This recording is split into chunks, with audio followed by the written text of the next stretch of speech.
Alright, so with this one, consider the matrix P and the element in row I and column J. So what they're saying is that the rows are I. So this would, if you're in row 1, I equals 1, and if you're in row 2, I equals 2. And then you've got J, 1, 2, 3. So they've got different rules here, and they're saying which one will produce this matrix here. Okay, so we'll test them out. So I'm going to test out this first rule here. So if I was testing that rule out, if this was, remember this is I, so that's 1 and 2, and this is 1, 2, 3. So it says, the rule says to say 4 minus j. So when I'm in this spot here, j is equal to 1. So 4 minus 1 is 3. And then we've got the next one, we've got 4 minus, and j is 2. So 4 minus j is 4 minus 2 is 2, and then the last one, you're in column 3, so 4 minus 3 is 1. But if you do that, but if we go to the next thing, because they're still in the same column, you're going to produce the same thing because it would be columns. So we know, therefore, that is not the answer. So if you go through all of them, which I'm not going to, but I'm going to go through this last one to show you. So if I've got this is 1 and 2, so this would be your I number, and j number along here, 1, 2, 3. So if I look at this spot here, what I have is, when I use that formula, I'd do 2 times, because I is 1, minus j, which is also 1, and then plus 2. So you end up with 3, and that works. So if I did if I do this spot down here, I'll test it out, and this spot would be 2 times I, which is 2, minus j, which is 1 in this case, plus, so this is the I number, this is the j number of that spot, plus 2, so I get 4 minus 1 is 3, plus 2 is 5. So you can see that it is working out for all of these. If I do, I'll do one more just to show you. Say we do this spot down here. Okay, so its formula will be 2 times I, which is 2. So I in that spot is I, minus j, which is 3, plus 2. So that'd be 4 minus 3, which is 1, plus 2 is 3. So you can see that's the number there. So this one ends up being our answer. Okay, so question 4. Stella completed a multiple choice test of 10 questions. For each of the questions, there were 5 possible answers, A, B, C, D, E, and what have we got? And for each of for question number 1, Stella chose E. Stella chose each of the 9 remaining answers in order following the transition below. What did she choose for question number 6? So what I would suggest is we write question 1, 2, 3, 4, 5, and 6. So we'll write out what she did. Now, they said she chose E for question 1, so I know E. So what I'm doing is I know that for this question, I'm on E. So if you go down the column, the next question means I pick C. So I must pick C for question 2. So then you do the same thing again. You're now on this question, which means you're now on C. And you go down and you look at where the 1 is, and the 1 is on A. So you'll now pick A for question 3. All right, you're now on, if I rub that out, you're now on A for this question, and you go down and you pick where the 1 is, so you're now on D for the next one. Yep. The next question, let's have a look. We're now on D. So we're now on D, go down, you pick B is your next answer, and then the final one, if you're on B, you pick E. Okay, so for What answer did Stella pick for question 6? We're going to go E. Okay, a water park is open from 9 a.m. to 5 p.m. There are 3 activities: pool, slide, and water jets at the water park. Children have found to change their activities each half an hour as shown in the transition below. Okay, a group of students has come through the park for the whole day. So if we know the whole day and it's they change their activities each half hour, we would have, and if you look here, up here, it's open for 8 hours. So there's 16 half hours in the day. Okay, now it says here what percentage, the percentage of children who are expected to be at the slide at closing time is closest to. So because they're talking about, we've got a transition here, so we've got T, and we're talking about a percentage. So we normally do the transition, and we know by the end of the day it would be 16 states ahead, so we're going to do times 6 to the power of 16. Now we need a state matrix to use, so we don't really know SO, but when we're talking about percentages, we could just put, because they haven't given me any scenario, I'm just going to try and I'll put 100 in here. So why I'm doing that, that's 100%, and I'm going to see if the transition gets to a thing. Now, because they haven't given me a state, what I'm thinking is that we probably hit the steady state at 16. So sometimes you can get to the steady state quite quickly. So if we do that, we're going to type this in the calculator and we'll see what we do. So we do that transition to a high power and use this SO, you get this. Okay, so we end up, what we get when we do that is you get 62% here, 0.62, we get 14 here, and 24 there. Okay, so if you wanted to do, you could probably just see if you've hit the steady state, and you maybe do the next one, do the same thing if you like, and 100, 0, 0, if you do that, you're going to notice you get the same. So we can see we are at the steady state here. So if this is pool, slide, water slide, it says how many people at the slide, so we've got 14%, so there's the A. Now, just to show you and to remind you, with the state matrix, I picked to put 100. When you're doing the steady state, when you've hit the steady state, it doesn't matter how that the breaking up of that initial state is done, you're still going to get the same answer. So what I mean is, if I chucked in even amounts, into each category, say we said, all right, the kids all split up into each category, you'll notice you'll still get the same answer, because it doesn't matter what state you times it by. If you transition to a high power, if you get the steady state, it will always produce the same thing. Okay, the communication matrix below shows the direct path by which messages can be sent between 2 people in a group of 6 people, U to Z. And they're always going to write this, that a 1 means they can communicate, and I'll give you an example of what that means there. So in how many ways can Y get a message to W by sending it directly to one other person?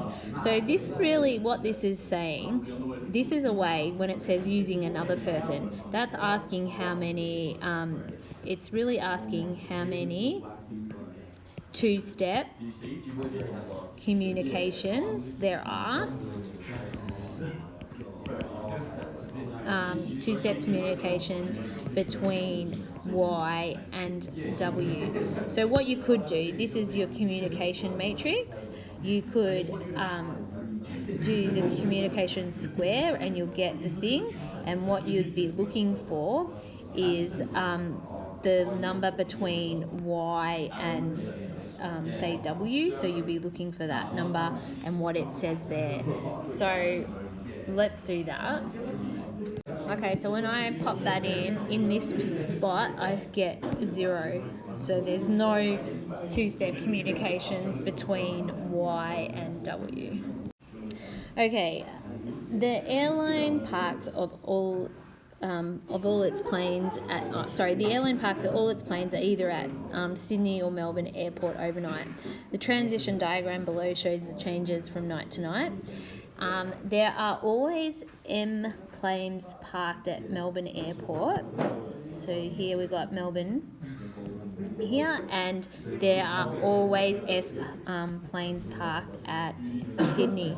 So this word always became really important. So it means that the amount at Melbourne Airport from night to night doesn't change. So if something goes out of Melbourne, the same amount would have to come in. And so that's where this next part helps us. It says, of the planes parked at Melbourne Airport on Tuesday night, 12 had been parked at Sydney. So on that night, we saw that 12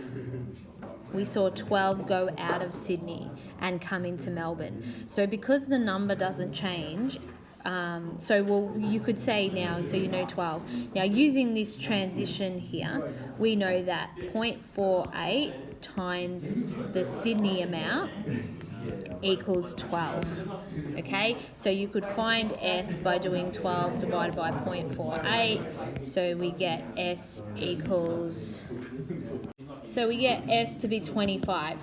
Now, because we said we had 12 come into Melbourne, for it to remain the same, we need to have 12 go out of Melbourne so that they remain the same amount. So this is where we can get the Melbourne amount, because we can use this arrow here. We know 0.2 times Melbourne equals 12. So then when you divide that, you get M equals 60. So if you do 12 divided by 0.2, you get, and then if you add those two together, because it said how many does the airline have, so Sydney has 25, Melbourne has 60, so in total we have 85. Okay, a small shopping centre has 2 coffee shops, Fatima and Giorgio's. The percentage of coffee buyers at each shop change from day to day using this transition. On Monday, 40% of the coffee buyers bought their coffees at Fatima's, and the matrix relation, so they're just telling you, that's just saying it's working the normal way. So how, if you wanted to get state 1, you would times the transition by the one before. So that's all that's telling you. So we can use that situation. And now it said the percentage of buyers expected to buy their coffee on Friday this week were closest to. So what they actually gave you here is they actually gave you a state matrix. So say we go Monday, we got this state matrix, because if you've got Fatima and Georgia, they said 40% were at Fatima. So of customers, you're only going to have 100%. So that means this had to be 60.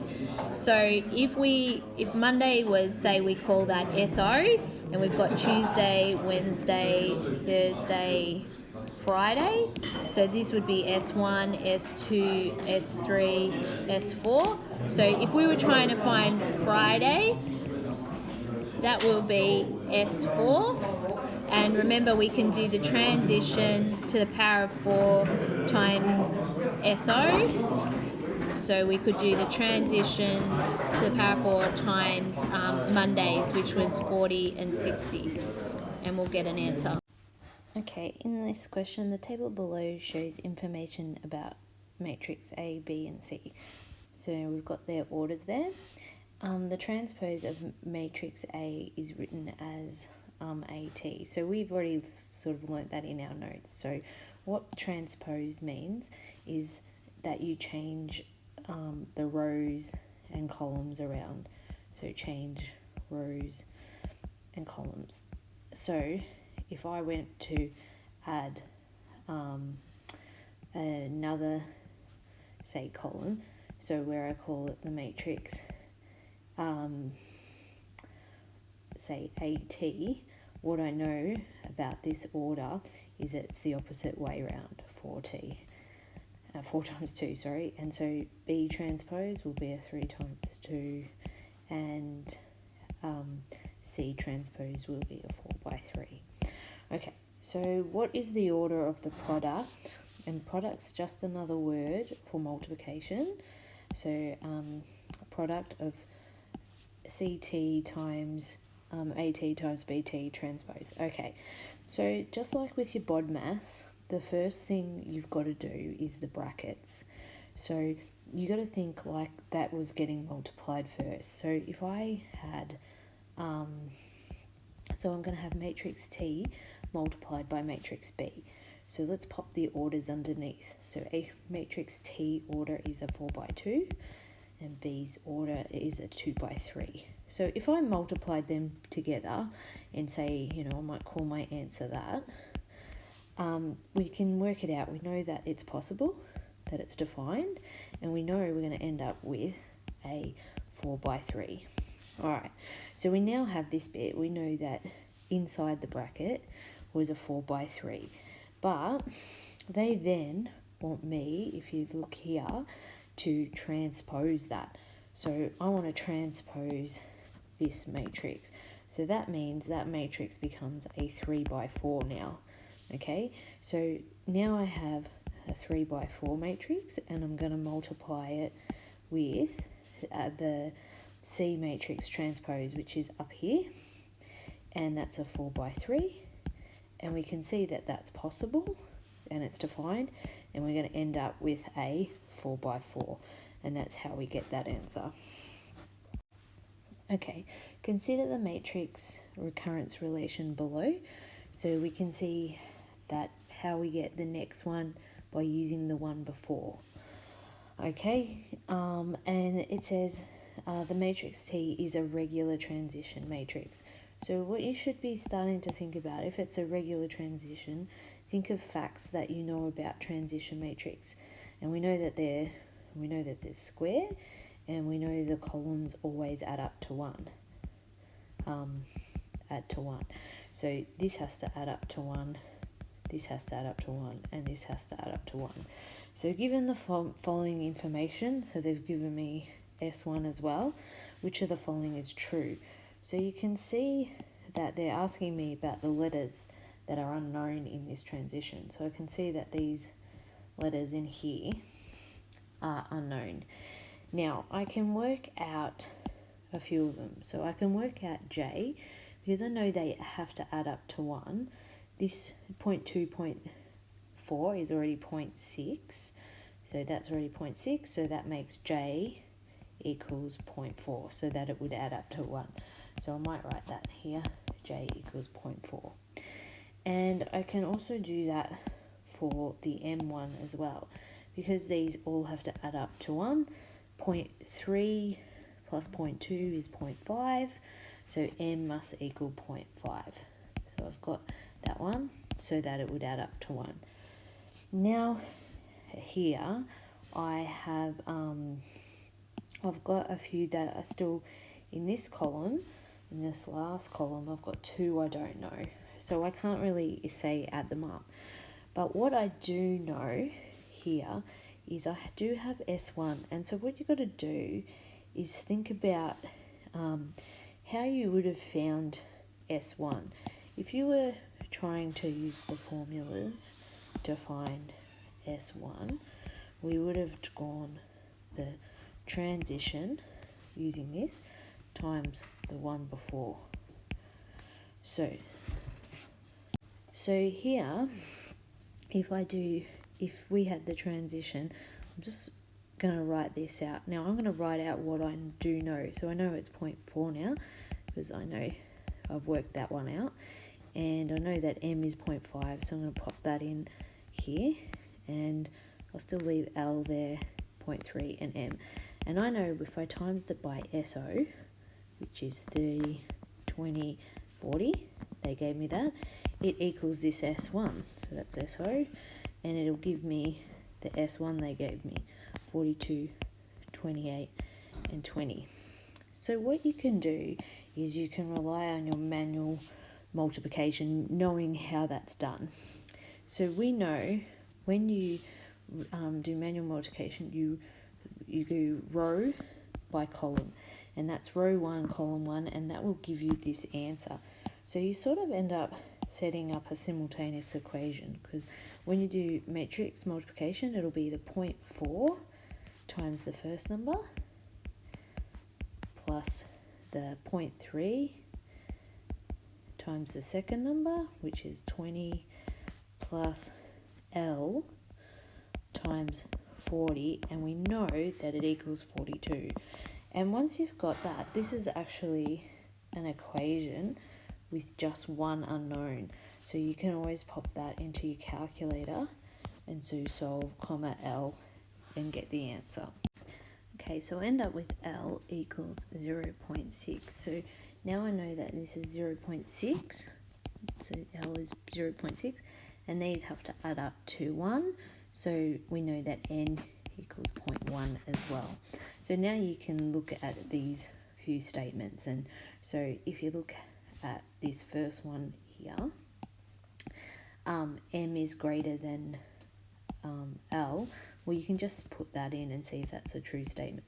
Is 0.5 greater than 0.6? No, that's not right.